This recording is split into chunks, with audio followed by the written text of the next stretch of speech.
Hola, aquí estamos de nuevo en Date un Respiro, el podcast de FENAER que te ayuda a comprender nuestra salud respiratoria y acerca la ciencia a la vida cotidiana. Me acompañan tres expertas en un tema que quizá no te suene mucho, la inflamación tipo 2. Aunque si padeces asma o rinosinusitis crónica, por ejemplo, es muy posible que tu sistema inmunitario haya provocado este tipo de inflamación. Quienes me acompañan en este episodio son, como te decía, tres expertas. La doctora Irina Bobolea, alergóloga del Servicio de Neumología y Alergia del Hospital Clínic de Barcelona, y dos pacientes. Vanessa, que padece rinosinusitis crónica con poliposis nasal y asma, y Sonia, paciente con asma grave. Las tres van a explicarnos qué es y cómo se vive con una enfermedad asociada a la inflamación tipo 2.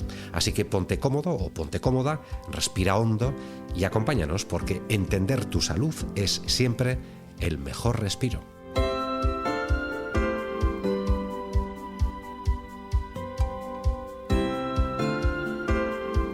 Aquí comienza Date un Respiro, el podcast de salud respiratoria de FENAER.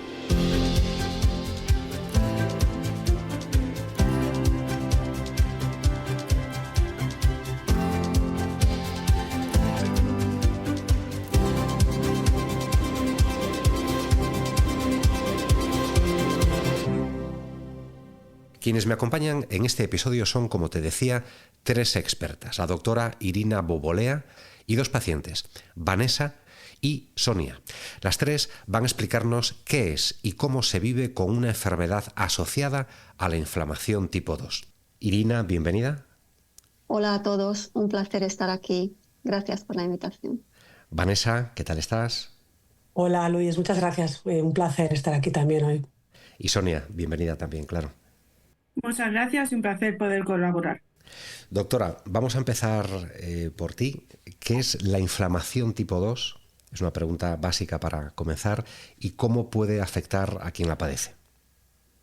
Pues explicándolo así de una forma, diríamos, muy sencilla, porque realmente la inflamación tipo 2 es un proceso bastante complejo. Pero explicado de una forma sencilla, es una respuesta inmune exagerada. Es lo que nosotros llamamos una hiperrespuesta que causa inflamación crónica, es decir, en aquellas personas genéticamente predispuestas que desarrollen este tipo de inflamación, generalmente es una cosa de por vida, ¿no? Es que puede que tenga momentos mejores y momentos peores, pero es una inflamación, es una enfermedad crónica de por vida, que es la base de distintas enfermedades, como pueden ser el asma, la dermatitis atópica, la rinitis alérgica, la rinosinusitis crónica, la esofagitis eosinofílica. Hay una serie de alteraciones que se producen en el sistema inmune que hacen que responda de una forma anormal a cosas, por ejemplo, que respiramos todos. No todos los que vivimos en la misma ciudad o en condiciones similares de vida,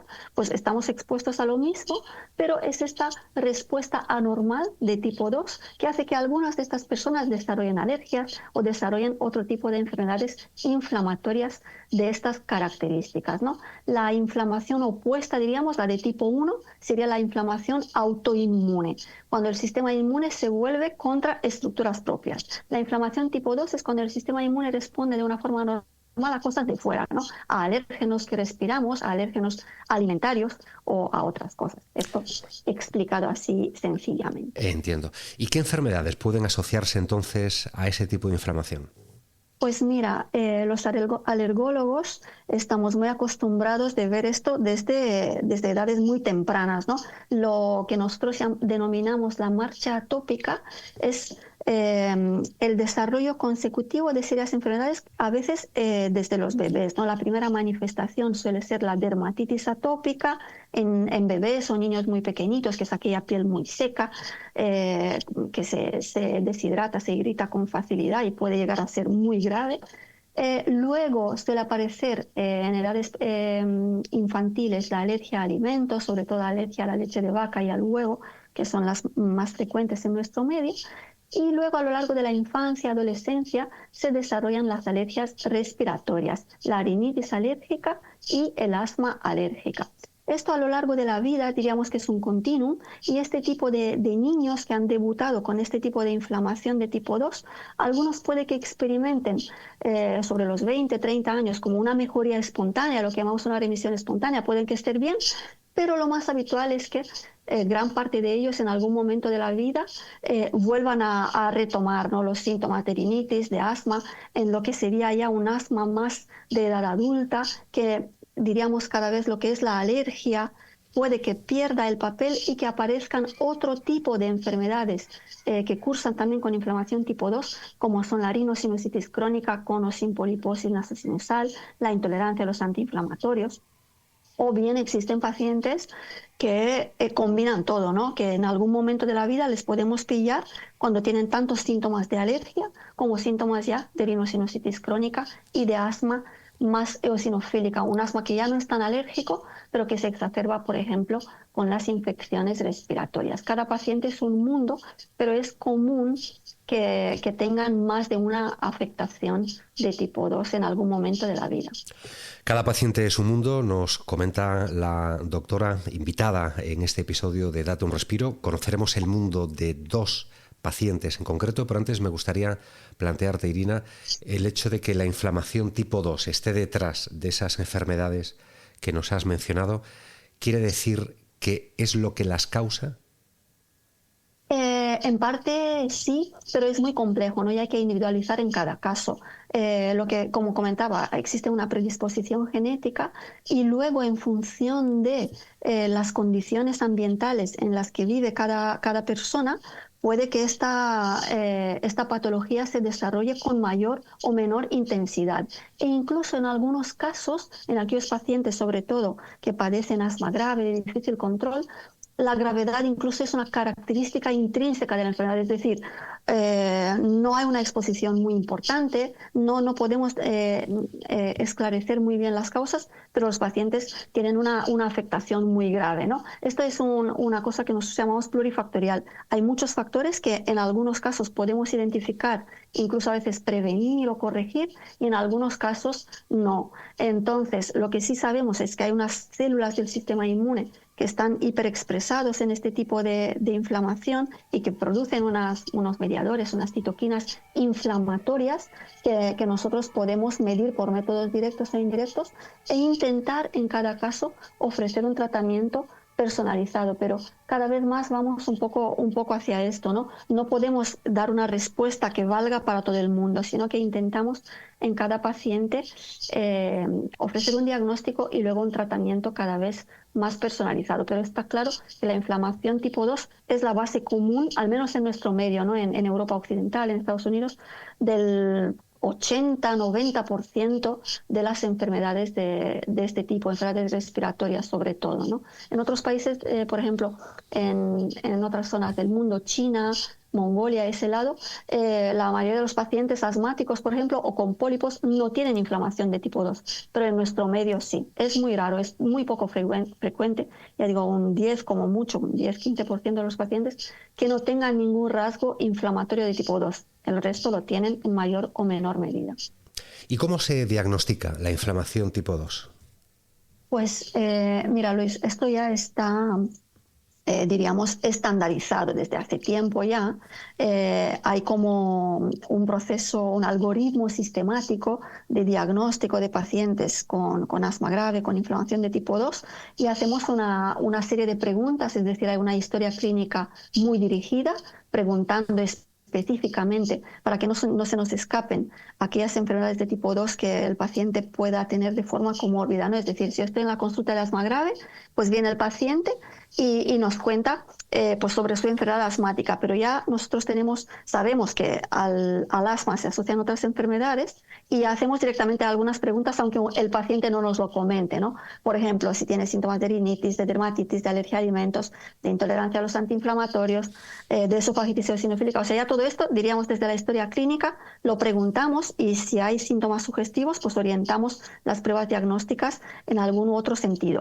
Aún así, hay unas pruebas diagnósticas, diríamos, comunes que las hacemos siempre en todos los pacientes y consisten en pues, las pruebas de función respiratoria para diagnosticar el asma y dirigido a tu pregunta de lo que es la inflamación de tipo 2, Hay principalmente 3 determinaciones que hacemos siempre para detectar si el paciente tiene inflamación de tipo 2 o no, que son la fracción exhalada del óxido nítrico. Es una prueba muy sencillita que se hace.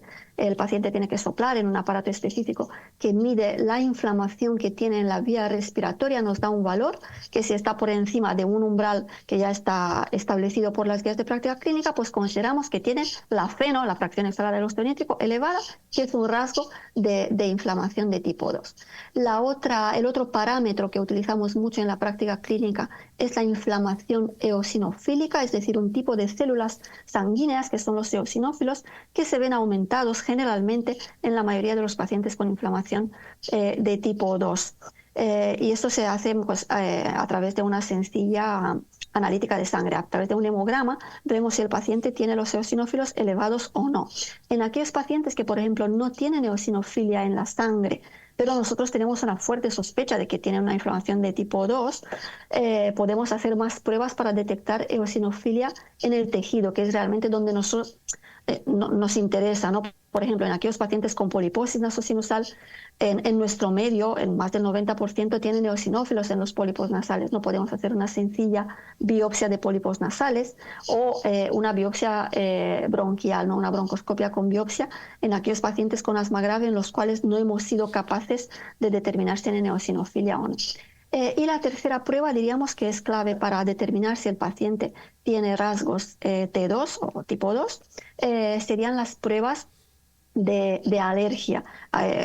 Entendemos que un paciente alérgico eminentemente tiene una inflamación de tipo 2, por eso que explicamos en el principio, ¿no? Que responde de una forma anormal a cosas que respiramos todo el mundo. Y el diagnóstico alergológico lo hacemos realizando las pruebas cutáneas de prick test, bueno, lo que todo el mundo conoce si alguna vez ha pasado por un alergólogo, son las gotitas que se ponen en la piel. Las gotitas son los alérgenos más frecuentes en nuestro medio, que a través de una lanceta pues se atraviesa un poquito la piel para poner las células en contacto con el antígeno y vemos si el paciente tiene una respuesta anormal a aeroalérgenos habituales. O bien, si en la piel no sale nada o no podemos realizar las pruebas porque el paciente toma una serie de medicamentos, en la sangre también podemos determinar las inmunoglobulinas E específicas frente a aeroalérgenos habituales. Si el paciente cumple uno de estos criterios, que habitualmente cumple más de uno, pero como mínimo uno, pues podemos decir que los pacientes tienen una inflamación de tipo 2 demostrada, que conjuntamente con la historia clínica, pues podemos poner al paciente una etiqueta, ¿no? De, por ejemplo, asma alérgica o asma eosinofílica, que sabemos que es un tipo de inflamación de tipo 2. Y entiendo que en el diagnóstico se comunica a los pacientes que hay ahí el problema de la inflamación tipo 2. Generalmente sí, Generalmente. o al menos se debería. Esto también ha cambiado mucho en los últimos años, ¿no? Yo soy alergóloga y yo me formé así desde hace 20 años, ¿no? Cuando empecé la especialidad, y realmente para mí es una cosa intrínseca, es decir, cuando viene un paciente a la consulta de alergia, pues y le diagnosticas una alergia a lo que sea, ¿no? Una alergia respiratoria, a alimentos o a ambos a veces, pues les explicamos, ¿no? Que por qué le pasa, porque además la gente te lo pregunta, pero a mí ¿por qué me pasa esto? Pero porque yo no tenía nada y de repente ahora tengo esto, ¿no? Pues les explicamos justo eso, que su sistema inmune se ha vuelto hiperactivo o que ya lo tenían desde siempre pero nunca han llegado a diagnosticarse, y que realmente pues es esto, es un tipo de inflamación anormal que llamamos de tipo 2 y que cursa con estas manifestaciones. Incluso ya les adelantamos, según una serie de características que el paciente nos cuente o que nosotros veamos en los análisis, por si tiene predisposición de que desarrolle en el futuro próximo otras patologías relacionadas, ¿no? Por ejemplo, lo más típico, los pacientes con rinitis alérgica, que es el motivo de consulta más frecuente en las consultas de alergia, ¿no? Pues nosotros diagnosticamos un paciente de rinitis alérgica, el típico, ¿no? Estornudas en primavera, con el plátano de sombra. Pues sabemos, porque los estudios y la experiencia así nos lo demuestran, que la mitad de esos pacientes, aunque en este momento no tengan asma, es muy probable que la desarrollen, y este asma es una enfermedad de tipo 2, o sea, ya les advertimos, e incluso tenemos herramientas terapéuticas para poder incluso prevenir en gran parte de los pacientes el desarrollo de otras comorbilidades, ¿no? O sea, realmente hacer un diagnóstico simplemente de asma, un punto, hoy en día se queda cojo, ¿no? Es decir, pones un nombre pero no le pones el apellido, cuando lo más fácil es pues realmente ver la causa subyacente de ese asma y ponerle el nombre, el apellido de tipo 2 o no T2, que ya es un diagnóstico de exclusión en nuestro medio, ¿no? Pero lo suyo sería, quizás nosotros estamos más acostumbrados, ¿no? Al menos mi práctica clínica habitual está enfocada más a pacientes muy graves, pero incluso en aquellos pacientes con asma leve se debería de hacer el diagnóstico de si es alérgica o no alérgica, porque estos pacientes se podrían beneficiar de tratamientos específicos, ¿no? Como podría ser la inmunoterapia con alergenos. Mientras que si este diagnóstico no se hace, o sea, tú le pones el diagnóstico de asma, pero no el apellido de asma alérgica o asma tipo 2, pues el tratamiento no es suficiente, ¿no? Sería solamente un tratamiento sintomático y no un tratamiento etiológico, no un tratamiento que va hacia la causa de la enfermedad. O sea, hoy en día yo creo que la ciencia ha progresado suficientemente y eso así lo enseñamos, ¿no? a nuestros residentes, a nuestros estudiantes de medicina, que cada vez están más interesados por la alergia, y yo creo que hoy en día ya es práctica clínica habitual ponerle el apellido de tipo 2, o alérgica, que quiere decir lo mismo, o eosinofílica, que es lo mismo, son caras distintas de la inflamación de tipo 2. Estás escuchando Date un Respiro, el podcast de salud respiratoria de FENAER. Vamos a ver, doctora, cuál ha sido el caso concreto, el momento del diagnóstico, cómo se les comunicó a nuestras dos pacientes, a Sonia y a Vanessa. Sonia, por ejemplo, ¿cuál fue tu caso? ¿Te dijeron que tenías inflamación tipo 2 en el momento del diagnóstico? En mi caso fue tras un ingreso de 3 semanas que no sabían qué me pasaba. Entonces, conocer que era asma grave o eosinofilia tipo 2 fue un respiro. Por fin sé qué me pasa. A partir de ahí puedo tener un tratamiento, puedo tener o no tratamiento, porque claro, lo desconocía, pero fue un alivio. Pero te dijeron, efectivamente, después de esas semanas, Sí. ¿no? que lo tenías. ¿Y en tu caso, Vanessa? Pues mira, en mi caso, como soy mucho más antigua en este tema que Sonia, porque a mí me diagnosticaron hace 30 años, yo empecé a escuchar el diagnóstico, pude saber lo que me pasaba, pues antes de la pandemia o durante la pandemia. Yo creo que hasta ahora no había sabido nunca lo que me pasaba. Entonces empiezo a escuchar el tema de inflamación tipo 2, pues hará esto 5 o 6 años, o sea, es muy, muy nuevo. Y tanto, sí, desde luego. Y además, eso pese a la importancia que tiene para un paciente como vosotras, Sonia, Vanessa, el saber, un paciente con asma, EPOC o rinosinusitis crónica, saber que tiene inflamación tipo 2, porque cambia también la manera de cómo abordáis la enfermedad, ¿no? Entiendo. A ver, yo quiero añadir una cosa, que hay cosas, o sea, sobre todo en las personas que padecemos estas patologías que van todas de la mano. Primero, el diagnóstico es muy importante y sobre todo después aceptar que es una enfermedad crónica, ¿vale? Esto nos cuesta muchísimo, muchísimo, e incluso hay gente que nunca lo acepta hasta que, entonces llegar hasta aquí ya es un qué. Entonces, se pasa muy mal hasta que consigues entender tu patología, tu enfermedad, sea, como ha dicho Sonia, ¿no? Que tuvo que estar ingresada 3 semanas para poder saber qué le pasaba. Pero hay muchos pacientes, y hoy día, sobre todo los pacientes con poliposis nasal, porque el asma está como más dentro de la sociedad, es una patología más conocida y todo, pero hay muchos pacientes con poliposis nasal, que es lo que más padezco yo, que todavía no saben, o sea, están perdidos. Entonces, bueno, enfrentarte a todo esto es complicado, ¿no? Al principio, porque es un largo camino. Y las personas que están diagnosticadas ahora están mucho más aventajadas que los que llevábamos muchos años, bueno, que te digo, que no entendíamos, que íbamos al médico y es que los propios expertos, eminencias que hay en nuestro país en el terreno respiratorio, no podían darle una definición. Entonces tú te marchabas pues bastante mal, porque no sabías lo que te pasaba, tenías unos tratamientos convencionales que te tapaban momentáneamente la patología, pero nadie te decía nada. Y entonces te costaba sobre todo también aceptar que era algo crónico, porque es lo que has dicho tú hace un momento. Si yo no tenía nada, ¿por qué ahora, o la doctora creo que lo ha dicho, por qué ahora de repente tengo rinitis? Es complicado aceptarlo, ¿eh? Aceptarlo, entenderlo y vivir con ello. Y la salud mental aquí impacta mucho también, porque hasta que tú descubres lo que te pasa y convives con todas estas comorbilidades o sintomatologías, eh, te impacta mucho en todos los sentidos de tu vida. Sonia, si quieres tú añadir algo, que yo creo que me he ido un poco por la tangente.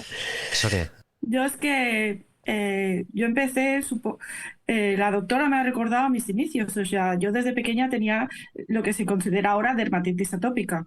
Luego empecé con alergias alimentarias, pero para mí una alergia alimentaria era, dejo de tomar ese alimento y ya está. O sea, aparte del momento, urgencias, tratamiento, luego más allá, pues no tenía seguimiento, es verdad que no tenía seguimiento hace 14, 15 años. Se me descubren toda una serie de alergias alimenticias y, bueno, pues paso una época bien hasta que un día hago una alergia medicamentosa. Al año siguiente, en la misma época, otra alergia medicamentosa. Y al año siguiente, o sea, al tercer año de alergia medicamentosa, ya me ingresan en el hospital y me dicen, bueno, es que esto ya no es normal. Y en esas 3 semanas pues hice de todo. Me picaba el cuerpo, entonces ahí sí que, vale, ya me derivan, una vez allí ya me derivan a hacerme las pruebas medicamentosas urgentes, visitas con neumo, y entonces ya tengo un tratamiento. Pero hasta entonces, bueno, pues eso, alergia a una serie de medicamentos, deja de tomarlo y ya está, pero no, las pruebas tardan muchísimo, tardaban muchísimo. En mi caso también coincidió que era el año 20, el año de la pandemia, entonces todo se retrasó, pero tardan casi un año. Yo he solicitado también, porque todos los olores, lo que decía la doctora, muchos hiperreactivos, pues que la gente fume a tu alrededor, que yo no puedo evitar que la gente fume en la calle, pero paseando sí que voy absorbiéndolo.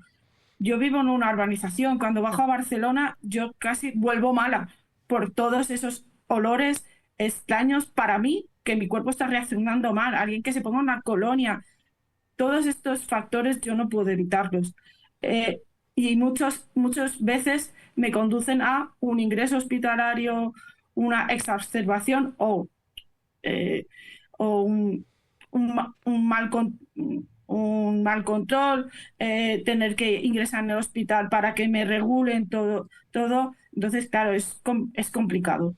Es complicado. Y lo que decía Irina, lo que decía mi compañera, cuando lo aceptas, cuando ya aceptas que tienes un diagnóstico de enfermedad crónica, creo que el soporte emocional que pueden dar, por ejemplo, una asociación para tu salud mental y hablar con otras pacientes que están en un día a día parecido o han pasado por ahí, creo que es importante para cualquier tipo de enfermedad crónica, ya sean respiratorias o no. Un día a día complicado. Irina, ¿quieres añadir algo? Sí, es que lo que dice Sonia es muy importante, ¿no? Y lo que ha comentado Vanessa, hemos avanzado mucho gracias a conocer esta base común que se llama la inflamación de tipo 2. Los alergólogos la conocíamos, como decía, desde hace mucho tiempo, ¿no? Pero los pacientes que sufren, que se visitan en neumología, que se visitan en otorrino, muchas veces se visitan por separado, ¿no? Y hay distintos especialistas que no hacen una conexión entre todo esto, ¿no? Y muchas veces el paciente tiene que visitar 5 médicos distintos que no ven que realmente se trata de lo mismo, o sea, es la misma inflamación que condiciona y que da lugar a que el paciente padezca todas estas enfermedades. De aquí, nosotros lo que hemos aprendido, ¿no? Y en los últimos años, yo creo que ya es práctica clínica bastante común en muchos hospitales, son los comités multidisciplinarios. Son aquellos comités donde varios especialistas nos reunimos cada X tiempo, ¿no? Nosotros una vez en semana, otros cada 2 o cada mes, cada uno cuanto tenga tiempo o según el volumen de paciente que tengan, justo para ahorrarle al paciente todo este viaje y todo este desconocimiento y que piense que igual como nos dice la gente, pero ¿cómo me ha tocado a mí todo eso? Que tengo 8 enfermedades. Digo, bueno, sí, tienes 8 diagnósticos, pero realmente tienes una causa común. No es que te hayan tocado 8 cosas, sino que tú tienes una inflamación tipo 2 que en tu caso pues te manifiesta a 8 niveles. Pero no es que, no, la gente, lo que decía Vanessa, también el impacto psicológico, pero ¿por qué me pasa a mí todo? Y la explicación es muy sencilla, ¿no? Para nosotros, al menos para el médico, ¿qué tal? Pues te pasa porque tienes esta predisposición genética, este tipo de inflamación. No es que seas tú el gafe que te ha tocado todo, ¿no? Y a veces cada vez tenemos tratamientos que van más encaminados a cortar de raíz esta inflamación, y con un solo medicamento igual le mejoras 8 patologías, o sea que hemos avanzado mucho. Vanessa.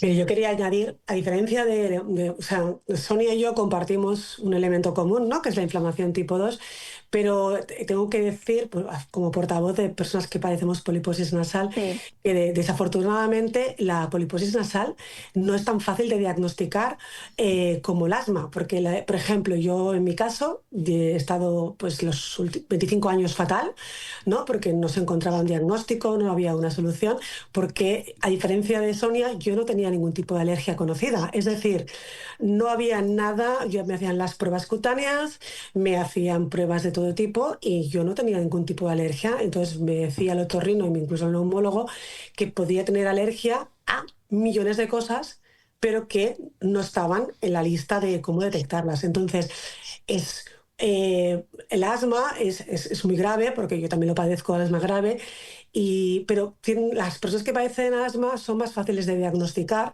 es más rápido el tratamiento. Sin embargo, la poliposis nasal somos como los eternos resfriados, los eternos que se prueban con los mocos, con el pañuelo.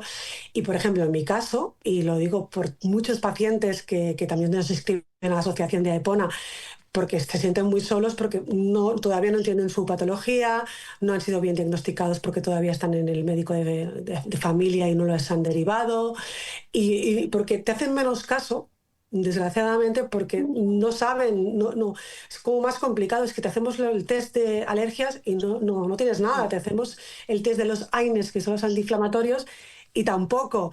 Y es mucho más frustrante. No digo que sea menos grave, porque el asma grave es muy grave, pero bueno, doctora, sí, decir eso, ¿no? Que sobre todo que a los pacientes que tienen poliposis nasal, que no desesperen, porque hay camino, doctora, perdón.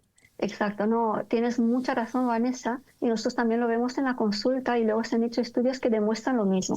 Hay pacientes como vosotras que tienen asma y tienen poliposis. El asma a veces es muy grave, incluso han tenido algún episodio de asma de riesgo vital, pero al paciente lo que más le molesta y lo que más le impacta en su calidad de vida es la poliposis, que parece que es una contradicción, pero no. La gente se queja de la nariz, que no respiran, que no huelen, que la comida les sabe todo lo mismo. O sea, el impacto psicológico y en calidad de vida de poliposis es mucho más grande que el asma, eso está ya documentado, y realmente es una cosa que cada vez tenemos más en cuenta. Con los médicos de familia también de nuestro medio estamos haciendo cada vez más cursos de formación continuada, están cada vez más concienciados, y con la integración de los otorrinos en estos comités multidisciplinares también captamos a estos pacientes mucho antes. O sea, es una buena noticia, ¿no?, para los pacientes de poliposis, que cada vez se está visibilizando más la patología y cada vez hay más tratamientos y el diagnóstico cada vez más precoz. O sea que yo creo que es un buen momento, ¿no? De ahora. Pero hay un largo camino que recorrer. Queda mucho. Los enfermos camino,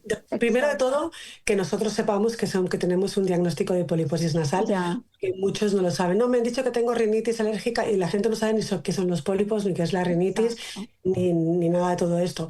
Y sobre todo, pues eso, que estamos muy contentos de que sí que es verdad que se están haciendo unos avances, que todo el equipo profesional de respiratorio están detectando, pues eso, ¿no? Hay mucha gente que hemos mal vivido años y siguen mal viviendo porque no tienen asma, pero tienen poliposis, porque hasta que no vino la pandemia con el COVID y la gente no perdió el olfato, nadie había dado importancia a vivir sin olfato, con anosmia, ¿no? O sea, yo me reía, miraba el telediario y decía, ahora sí que es importante, cuando llevamos 20 años sin oler nada y tener lo que decía Sonia, ¿no? Al menos Sonia pues podía oler el tabaco, pero hace 15 años, cuando yo iba a una cafetería y me encontraba mal y no sabía por qué, porque todo el mundo fumaba ahí dentro, y no podía decirle a alguien, oiga, apártese, porque es que no, o sea, o sin querer que se te quemase algo cocinando, porque te habías olvidado que tenías la paella y no hueles a quemado, o una cosa tan sencilla como ser madre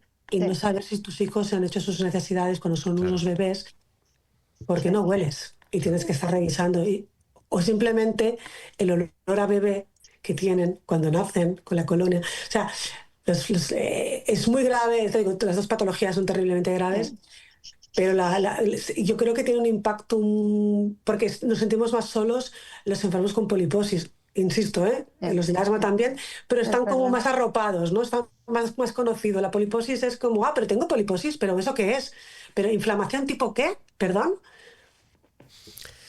De una forma natural, que se dice, ¿no? Habéis ido hablando de temas sobre los que yo os iba a preguntar, pero me ha encantado escucharos y cómo ha surgido el diálogo, por ejemplo, acerca de la calidad de vida de vuestro día a día, ¿no? Habéis dado muchos ejemplos, Vanessa, Sonia, y también de la coexistencia de varias enfermedades. Ahora me gustaría preguntarle a la doctora si se puede prevenir la inflamación de tipo 2. Irina. Esa es la pregunta del millón. Sí. Ojalá se pudiera. Hay cosas que podemos prevenir, ojo, pero realmente en aquellas personas genéticamente predispuestas es difícil prevenir la aparición de síntomas completamente. Sí que hay cosas que podemos hacer, ¿no? Por ejemplo, ya en un paciente ya diagnosticado, por ejemplo, de una alergia respiratoria, hay una serie de medidas que se pueden tomar en el domicilio que tienen un impacto más bien limitado, es decir, lo típico de que no, mi casa siempre está perfecta y muy limpia, es cosa que en Barcelona, por ejemplo, donde vivimos nosotros, es imposible, ¿no? Porque hay una alta carga de los ácaros del polvo debido a la humedad y a la temperatura a la que vivimos. Es decir, hay cosas que podemos hacer para intentar mejorar, pero realmente en personas genéticamente predispuestas, tarde o temprano, estas enfermedades es muy probable que se desarrollen. Cosas que podemos hacer, por ejemplo, lo que comentaba antes, en aquel niño que empieza con dermatitis atópica, alergia a alimentos, ya podemos predecir que hasta cierto punto igual un día tendrá rinitis alérgica, tendrá asma. Sí que podemos aconsejar a los padres sobre una serie de medidas, por ejemplo, no comprarle al niño una serie de mascotas, por ejemplo el gato, el conejo, que sabemos que dan mucha alergia y tarde o temprano ese niño genéticamente predispuesto va a desarrollar rinitis, va a desarrollar asma. O sea, hay una serie de consejos concretos a individualizar en cada caso. Pero también es verdad que la predisposición va contigo, ¿no? Esto siempre nos lo preguntan los pacientes. Pero yo, doctora, yo si me voy a vivir a Madrid, que tengo alergia a los ácaros, pues igual ahí voy a estar mucho mejor, ¿no? Y la respuesta es sí. Tú eres alérgico a los ácaros y vas a vivirte a Madrid, donde está muy seco y apenas hay ácaros del polvo, vas a estar unos años bien, pero como la predisposición va contigo, tarde o temprano te vas a hacer alérgico a lo que hay en Madrid. Porque esta predisposición de responder de forma normal a cosas que hay en el ambiente, la lleva siempre uno consigo. Y solamente hay 2 herramientas hoy en día disponibles que se han demostrado ser capaces de modificar lo que llamamos la historia natural de la enfermedad. Uno es la inmunoterapia específica con alergenos, es decir, en un paciente que tiene rinitis le pones una inmunoterapia de ácaros, por ácaros, me lo invento, le pones una inmunoterapia de ácaros y puedes prevenir que ese paciente desarrolle asma, si ya no la tiene, o si tiene un asma leve, previenes que ese asma se transforme en un asma grave. Y puedes prevenir futuras sensibilizaciones, es decir, que el día de mañana no tenga también alergia al plátano de sombra, o si se compra un perro que no desarrolle. Es decir, hay induce un cambio en el sistema inmune, la inmunoterapia con alergenos, que justo revierte esta respuesta anormal. O sea, hace que una persona atópica, una persona con inflamación tipo 2, que hiperresponde a cualquier cosa, pues hace que su sistema inmune se transforme en un sistema inmune más tolerante. O sea, esa sería una cosa, la inmunoterapia con alergenos en aquellos pacientes alérgicos, y si le pones una inmunoterapia correcta al alérgeno que corresponde y con una buena calidad del extracto alergénico y todo eso, ¿no? Y la otra herramienta que ya cada vez está cogiendo más peso son los tratamientos biológicos. Los tratamientos biológicos que están disponibles hoy en día para el asma tenemos hoy en día 6. Pero 3-4 de estos tratamientos también tienen indicación para otras patologías. Por ejemplo, hay un biológico que tiene indicación en dermatitis atópica, y en niños o adolescentes o adultos, lo que sea, que tienen dermatitis atópica grave, si se les pone este tratamiento biológico, no solo que les mejora la dermatitis, pero puede, que todavía estamos en ello, pero estamos estudiándolo porque son tratamientos relativamente nuevos. Existe la teoría que quizás en algunos de estos pacientes se pueda prevenir lo que sería la marcha que explicaba en el principio, que ese niño quizás no desarrolla alergia a alimentos, o si la desarrolla, que no tenga reacciones muy graves. Si tiene un asma, que sea un asma leve, que no se transforme en un asma grave. Con todos esos tratamientos biológicos se nos ha abierto un mundo, porque estos tratamientos inducen un cambio en el sistema inmune, al menos algunos de ellos. Con algunos se ha demostrado que cuando se retira el biológico, pues al cabo de 2-3 meses, cuando el fármaco ya no está en el sistema, la enfermedad vuelve, ¿no? Pero con algunos de estos biológicos, y sobre todo si se utilizan de forma precoz, sobre todo en edades tempranas, puede que todavía, ya repito, no está demostrado, tenemos algunos indicios, pero necesitamos más estudios a largo plazo. ¿Hasta qué punto pueden impedir, o al menos disminuir el desarrollo y la gravedad de futuras enfermedades de tipo 2, que sabemos que de otra forma, tarde o temprano, pues le va a tocar al paciente en función de muchos factores, ¿no? De su estilo de vida, de la profesión. Por ejemplo, no es lo mismo que un niño, o sea, podemos hacer intervenciones, ¿no? Porque me estoy yendo, que a mí es un tema que me encanta y me estoy yendo por las ramas. Si un niño, por ejemplo, que es muy alérgico a muchas cosas, nosotros les podemos dar unos consejos, por ejemplo, en relación a la profesión que querrá desarrollar. Por ejemplo, nunca le recomendaríamos que sea veterinario, porque es que tenemos ya pacientes que son veterinarios y que han desarrollado miles de alergias a los animales, ¿no? O que sea biólogo y que se dedique a trabajar con animales de laboratorio, porque le va a dar alergia. O sea, una serie de recomendaciones podemos hacer, pero al margen de esto hay cosas que es imposible prevenir, con lo cual tenemos estas herramientas terapéuticas que cada vez funcionan mejor y como decía, individualizar mucho, porque cada paciente es diferente y les podemos orientar, ¿no? Les podemos ayudar a que cada uno tenga la mejor vida posible, con la mejor calidad de vida posible, intentando evitar lo evitable, ¿no? Porque luego hay cosas que a veces pues es complicado o es imposible evitar, pero podemos dar consejos bien documentados. Claro que sí. Es imposible prevenir, doctora, pero lo que sí es seguro es que el estilo de vida, ciertos hábitos, sí influyen en la evolución de la enfermedad y en la gravedad y frecuencia de los síntomas, ¿no? En el caso de Sonia, por ejemplo, ¿practicas hábitos saludables? ¿Tu médico te recomendó algo sobre la alimentación, ejercicio, fisioterapia respiratoria? Todo lo que sean hábitos saludables, en mi caso, que llevo 3 años sin poder dejar la cortisona, y esto me ha hecho un aumento de peso de hasta 40 kilos, pues se requieren fisioterapia respiratoria. El problema es que no es, al menos en la Comunidad de Cataluña, no está como registrado la fisioterapia respiratoria, y a veces cuesta encontrar un fisioterapeuta respiratorio que realmente sepa de la patología y sepa ayudarte. Luego también todo el tema de ejercicio.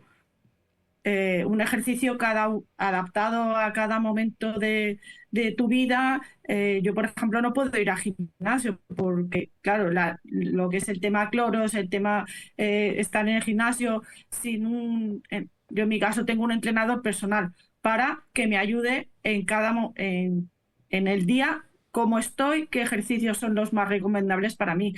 Y si no, los días que no hay tanto viento, pues sobre todo salir a caminar. Caminar es muy importante. Yo que vivo en el campo, caminar es un ejercicio saludable, importante, y cualquier. Y aparte de una dieta saludable, que la mediterránea en este caso es la que mejor tenemos.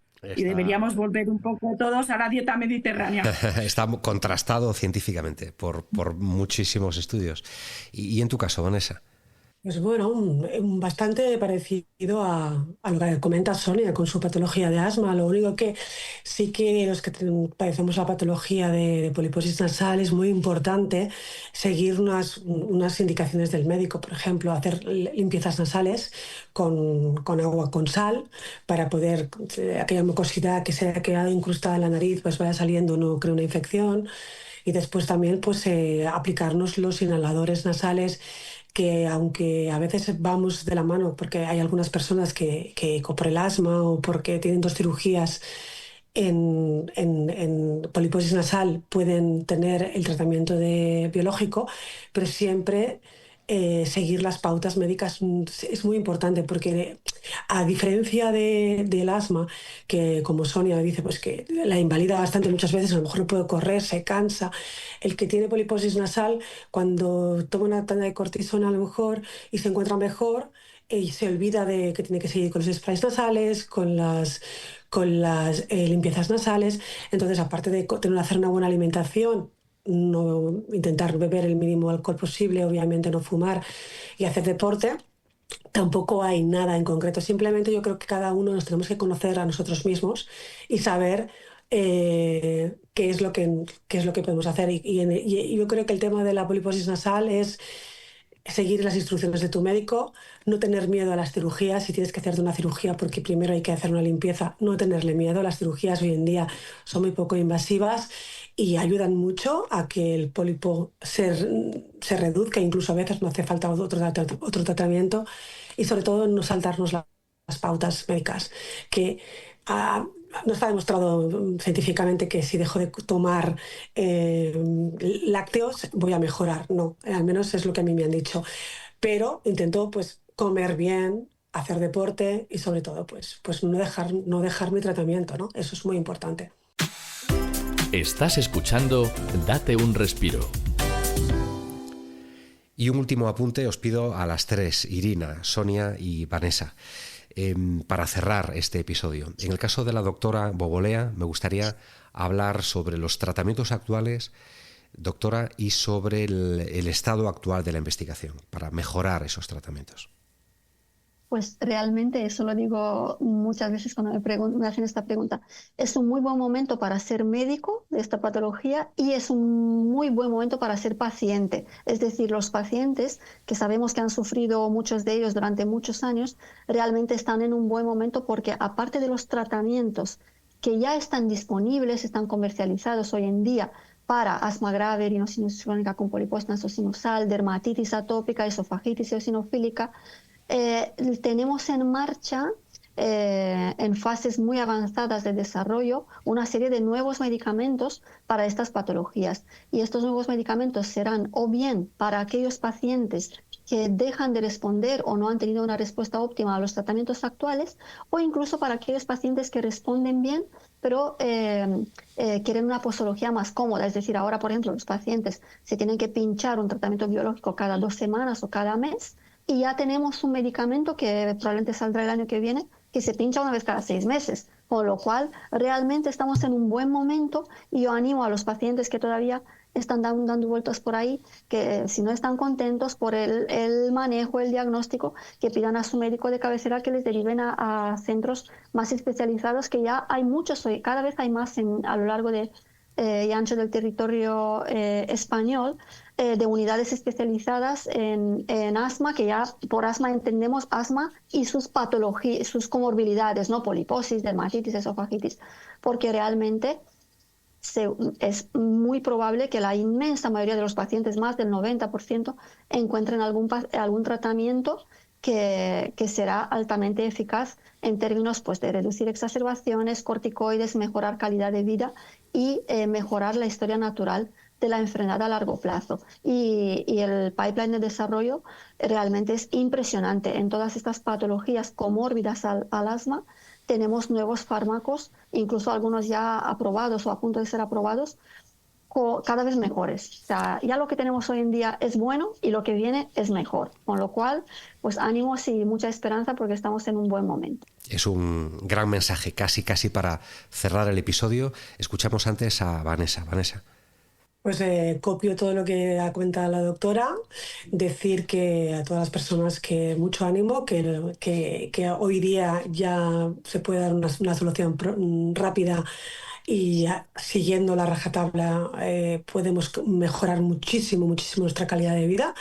Que exista una asociación que se llama EPONA, que te acompaña y que si acompañas a asociarte, te asocias con ellos, podemos hacer más ruido para que, por ejemplo, los tratamientos lleguen antes. En nuestro caso, que tenemos que tener 2 intervenciones quirúrgicas para tener el tratamiento biológico, pero que ánimo, que sobre todo vayan al especialista, que no pierdan el tiempo en la primaria, no por nada, sino porque cuanto antes mejor. Y que ánimos, que estamos en un muy buen camino y estamos con unos especialistas geniales. Excelente, Vanessa. Y Sonia, tu turno. Yo me uno tanto a la doctora como a Vanessa y sobre todo diagnóstico precoz, derivaciones a especialistas y desde mi punto de vista recetar que se unan a las asociaciones. Ya puede ser AEPONA, Asma y Alergia España. En Cataluña tenemos Atopulmo, que reúne a todas las enfermedades respiratorias. Y entre todos podemos dar visibilidad. Al dar visibilidad hay mayor gente que puede decir, esto también me pasa a mí, y ponerse en contacto con la asociación que considere más oportuna. Y nada, desde aquí, suerte y sobre todo por un diagnóstico temprano para evitar comorbilidades. Gracias por esta oportunidad. Gracias. Gracias a las tres, de verdad. Muchas gracias. Estás escuchando Date un respiro.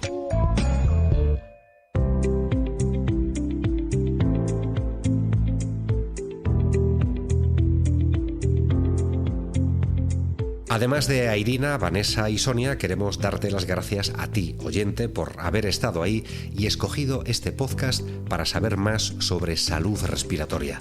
Voy a dar paso rápidamente a nuestra queridísima amiga Gracia y su puntito de humor imprescindible en este podcast que hacemos, por cierto, desde FENAER, Miguel Ángel Rodríguez de los Santos en la edición y la realización, Martiño Suárez y Olga González en la producción y el guión, Elena Goyanes en la coordinación y quien te ha hablado ante el micrófono, Luis Fraga. Te dejo ya con Gracia. Hasta pronto. Adiós.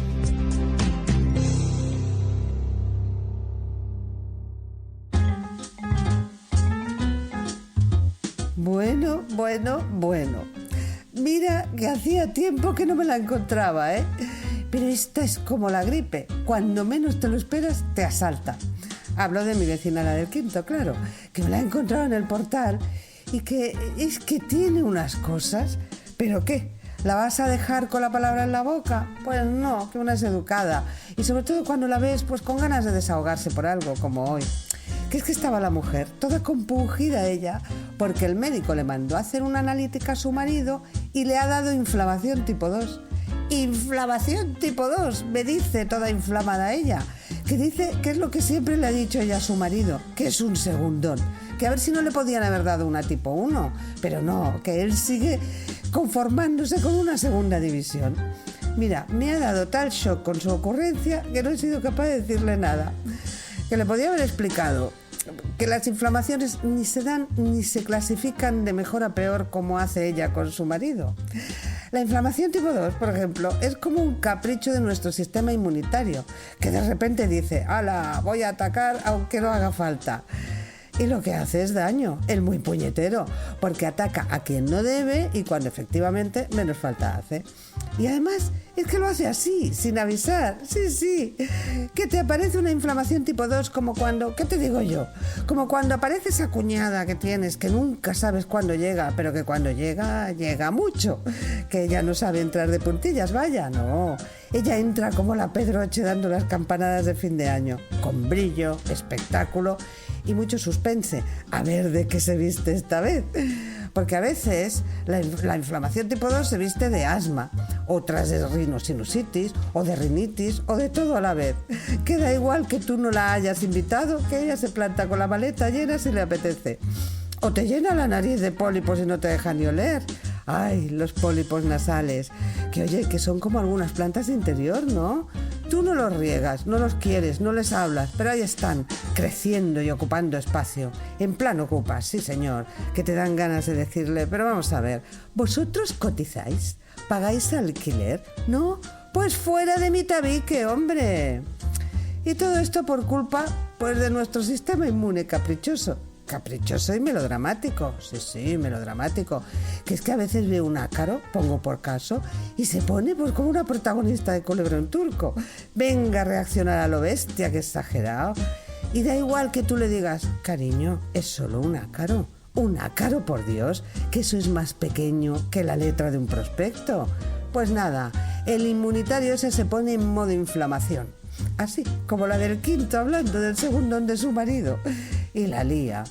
Pues eso, que la inflamación tipo 2 viene siendo pues un invitado al que no ha invitado nadie y que te planta un bazar de enfermedades y síntomas. Suerte tenemos de los investigadores que se dejan las pestañas para controlarla, a ella y al fiestorro que te puede montar. Sí, buscan tratamientos que actúan pues como la policía municipal en un botellón. Vamos recogiendo, vamos dejando espacio, venga, gracias, muy amables, así. Pues mira, todo eso le podía haber explicado a mi vecina, pero he preferido hacer mutis por el foro. Total, ¿para qué? Si nunca me entiende. Y además que la del quinto es muy suya. Y si ella se empeña en que una inflamación tipo 2 es de segunda división, pues no lo sacas de ahí, le digas lo que le digas. Mira, ¿sabes qué? Que escuche, date un respiro, y así eso, que ahí se lo explican todo muy clarito. ¡Hala! Hasta la próxima, si no nos vemos antes.